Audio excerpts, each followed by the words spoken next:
በብዙ ሰዎችና ማህበራዊ ሚዲያ ላይ ታሪኳ ከሰሞኑ መነጋገሪያ ሆኗል። በባሏ ከፍተኛ ድብደባ ይደርስባት እንደነበርና አይኗ አባብጦ ፊቷም አስከፊ በሆነ ሁኔታ ቆስሎ ይታያል። በመጥበሻ ይመታኝ ነበረም ስትል አስፈሪ የሆነ የፊልም ታሪክ የሚመስል ታሪኳን ተናግራለች። በመሃላቸው ምን ተፈጥሮ ነበር የሚለውንና እሷም አሁን ያለችበት ምን ይመስላል የሚለውን እናጋራችኋለን። በዚህ ጉዳይም እየተሰጡ ያሉ አስተያየቶች ምን ይመስላሉ የሚለውን እናጋራችኋለን። በሌላ በኩል ደግሞ በእግረኛው ሚዲያ ላይ ከሰሞኑ ቀርበው የነበሩ በእድሜ ገፋ ያሉ ሰው በወጣትነት እድሜያቸው ላይ አደረኩ ብለው ያወሩት ነገርና አዘጋጆቹ ሰጥተው የነበረው ምላሽ አነጋጋሪ ሆኖ ነበር። ምን ተፈጥሮ ነው የሚለውን እሱንም ይዘንላችሁ ቀርበናል። እስከ ፍጻሜው ድረስ አብራችሁን ቆዩ። ሰላም እንደምናላችሁ የሮም ቲዩብ ተከታታዮች። ሮም ቲዩብ አዳዲስና ወቅታዊ ጉዳዮችን ወደ እናንተ ይዘን የምንቀርብበት ቻናላችን ነው። አዘጋጅቼ የማቀርብላችሁ ሮማን ጌቴ ነኝ። ሮም ቲዩብን ሰብስክራይብ፣ ሼር፣ ላይክ እና ኮሜንት እያደረጋችሁ አብራችሁን እንድትሆኑ እንጠይቃለን። ወደ ዝግጅቱ እንለፍ። ነገሩ የተፈጠረው እሱ ከስዊድን ወደ ጣሊያን ገብቶ ከሷ ጋር ከተዋወቁና አብረው በኖሩበት 4 ዓመታት ውስጥ ነው። የቀድሞ ትዳርና በቀድሞ ትዳሯም ውስጥ አንድ ልጅ የነበራት ሊና እሱም የነበረውን የቀድሞ ትዳሩንና ልጁን አምና አንድ ላይ መኖር ይጀምራሉ። ለተከታታይ 4 ዓመት አብረው በአንድ ጣሪያ ስር ኖረዋል። ነገር ግን ኑሮዋ ፍቅር የነበረበትና ሰላም ያለው አልነበረም። በሀቢባ የቲክቶክ ገጽ ላይ ተበዳይ ነኝ ስትል የተለያዩ ፎቶዎችን ይዛ ህዝቡ ይፍረደኝ ስትል አሁንም ለህይወቷ የሚያሰጋት ነገር እንዳለ ስትናገር ተሰምታለች። ይደበድበኝ ነበር፣ ህይወቴን በስቃይ ነው የኖርኩት ስትል የምትናገረው ሊና የቆየሁትም ለልጄ ስልና የተለያዩ ማስፈራሪያዎች ስለሚደርሱብኝ ነው ስትል ተሰምታለች። ሙባረክ አብዷሊ ወይም ሀጂ በመባል በቅጽል ስም የሚታወቀው ይህ ግለሰብ ታዲያ በፍጹም አልነካኋትም፣ የተለቀቁት ፎቶዎች አንዱን መኪና ተገልብጦ አንዱን ደግሞ ሌባ ደብድቧት ነው ሲል በዛው በቲክቶክ ላይቭ ላይ ተናግሯል። ሊና እንደተናገረችው ከሆነ እስካሁን ሲኖሩ ከባድ ድብደባዎች ያደርስባት እንደነበረና በጠንካራ የብረት ድስቶች እንዲሁም በመጥበሻ ጭምር ይመታት እንደነበረ ትናገራለች። ወደ ሆስፒታል ሂጄ ለመታከም እንኳን መኪና አደጋ እያልኩኝ ምክንያት ፈጥር ነበር ያለችው ሊና ለምን ተብላ ስትጠየቅም አብራቸው በምትኖረው ከቀድሞ ትዳሯ በወለደቻት የ8 ዓመት ልጇ ያስፈራራት እንደነበርና ከዛም አልፎ ኢትዮጵያ ባሉት እህቶቿ ያስፈራራት እንደነበር ትናገራለች። አባቷ ሀጂን እንዲተዋት ደጋግመው ቢጠይቁትም እሱ ግን ፌስቡክ ላይ ልጅህን ራቁቷን እለቅልሃለሁኝ የሚሉ ማስፈራሪያዎች ይልክለት እንደነበርም ተገልጿል። ሊና ታዲያ አሁን ላይ የወጣሁት በጣም ከምችለው በላይ ስለሆነብኝና መቋቋም ስላልቻልኩ ነው ያለች ሲሆን ክስ ተመስርቶበት ተደብቆ እንደሚገኝና አሁን ድረስ ለህይወቷ ስጋት እንዳለባት ነው እየተናገረች ያለችው። ታዲያ ይህ ጉዳይ መሰማት ከጀመረበት ጊዜ ጀምሮ በርካታ ሀሳቦች እየተሰጡ ሲሆን ከነሱ ውስጥ የተወሰኑትን እናጋራችሁ። ሰላም ሱሱ እንዲህ ትላለች። ለልጄ ብዬ የሚባለው ምክንያት ድሮ በእናቶቻችን ጊዜ ያበቃ ታሪክ ነው። ለልጆቼ ብዬ እያላችሁ እየተደበደባችሁ የምትኖሩት ለምንድን ነው? አንቺ እየተደበደብሽ ልጆችሽ ምን አይነት ህይወት እንደሚኖራቸው አስቢ እንጂ የልጆችሽ ህይወት ሜንታሊ ይጎዳል። እዛ ጋር ሰላም በሌለው የእናትና የአባት ህይወት ጉዳታቸውን አስቢ። ያለ ፍላጎት ለልጆች ተብሎ የሚኖርበት ህይወት ላይ አይደለም ያለ ነው። እንደ ወጣት አስቡ። ህይወትሽን መስዋዕት እያደረግሽ ምን አይነት ህይወት ነው የምትኖሪው? እየተደበደብሽ ያለ ፍላጎትሽ እየተደፈርሽ ከሆነ ልጆችሽን ይዘሽ ውጪ።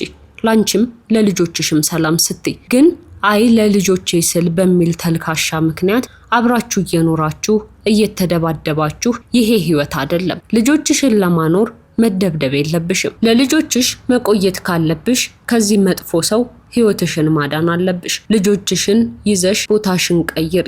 ለልጆቼ ሲባል እያላችሁ መጫወቻ አትሁኑ። ወንድ ልጅ እየደበደበሽ እንዲያኖርሽ በጭራሽ አትፍቀጅለት። የማያከብርሽ የማይሳሳልሽ ከሆነ ገደል ይግባ። ህይወትሽን ለብቻሽ ለምን አፈርግጠሽ አይሆንም? በክብርሽ በጤናሽ ሰላምሽን ምርጫ አድርጊ። አላህ የሰጠሽን ልጆች አላህ ነው የሚረዝቃቸው። ቆራጥ ሁኑ። እየተደበደባችሁ ህይወት የለም። ነገ ብትሞቺ ልጆችሽ ብቻቸውን ህይወታቸውን ቀጥለው ይኖራሉ። አንቺ ጋር አብረው አይሞቱም።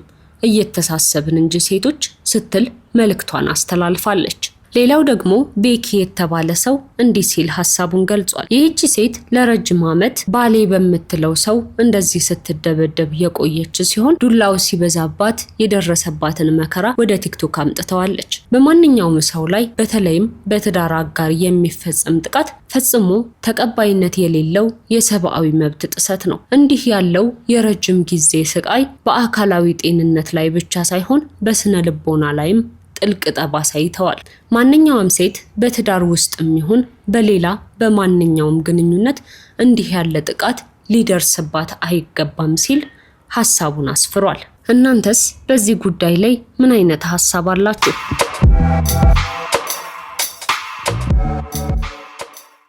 በሌላ በኩል ከሰሞኑ በእግረኛው ሚዲያ ላይ የቀረቡ በእድሜ ገፋ ያሉ ሰው ሲናገሩ የተሰማው ጉዳይ ብዙዎችን እያስቆጣ ይገኛል። እኚህ ሰው ልጅ ጌታሁን መኮንን ይባላሉ።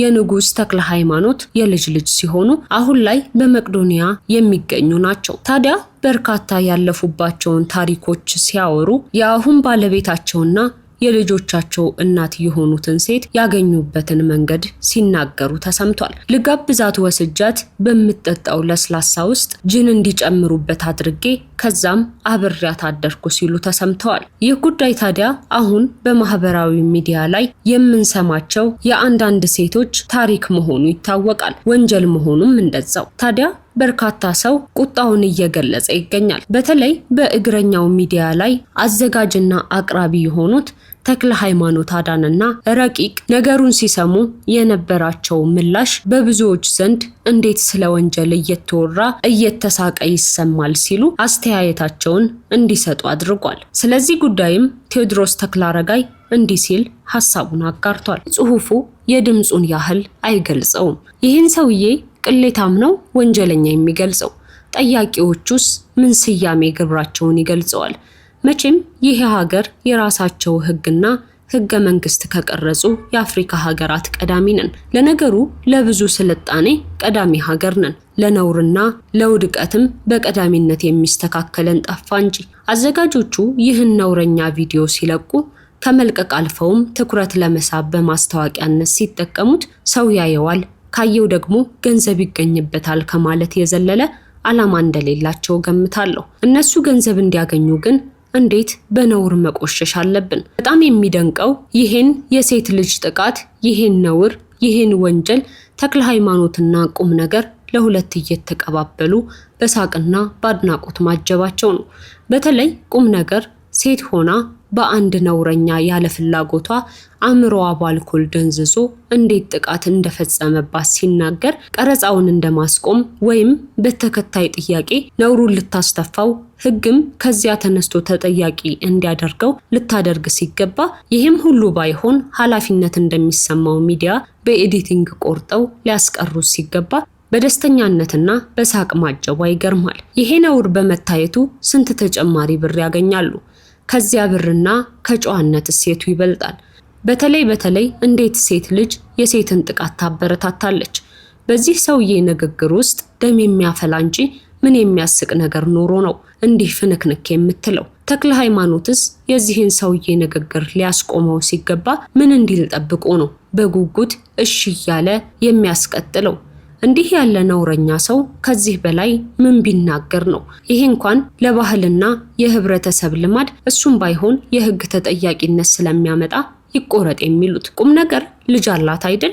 የወለደችው ወንድ ይሁን ሴት ባላውቅም እንደሱ ስትናገር ያየሁ ይመስለኛል። እንዲህ ያለው ወንጀል በሴት ልጇ በእህቷ ወይም በራሷ ላይ ቢፈጸም እንዲህ እየሳቀች ነው ጉዳዩን የምትሰማው ወይም የምትናገረው? ራስ ላይ ሲሆን ይዘገንናል አይደል? ሌላውም ላይ እንዲሁ ነው። ተክለ ሃይማኖትስ ቢሆን ይህ ድርጊት በቅርብ ቤተሰቡ ላይ ቢፈጸምና ደፋሪው ስቱዲዮ ድረስ ቢመጣለት እንዲህ ዘና ብሎ እሺ ከዚያስ እያለ ይሰማዋል? የትኛውንም ጉዳይ እንዲህ ካላቀረብ ነው ስሜቱ አይገባንም። ስለዚህ ሰውዬ ምንም አልልም። እዚህ ሀገር እድሉ ከተሰጣቸው ከበቂ በላይ ነውረኞች ስላሉ ጉዳዬ ከአዘጋጆቹና ከሀገሪቱ ህግ አስፈጻሚዎች ጋር ነው። ለመሆኑ የዋዜማና የአዲስ ስታንዳርድን ፍቃድ የቀማው ተቋም በየዩቲዩቡና ፖድካስቱ ሀገርና ቤተሰብ ሲፈርስ ምን ነው ዝም አለ ሲል ሐሳቡንና እይታውን ገልጿል። ለዛሬ ይዘንላችሁ የቀረብነው ይህን ነበር። ሮም ቲዩብን ሰብስክራይብ፣ ሼር፣ ላይክ እና ኮሜንት እያደረጋችሁ ቤተሰብ እንድትሆኑ እንጠይቃለን። በሌላ መረጃ እስክንገናኝ ድረስ ሰላምና ፍቅር ለሁላችሁ ይሁን።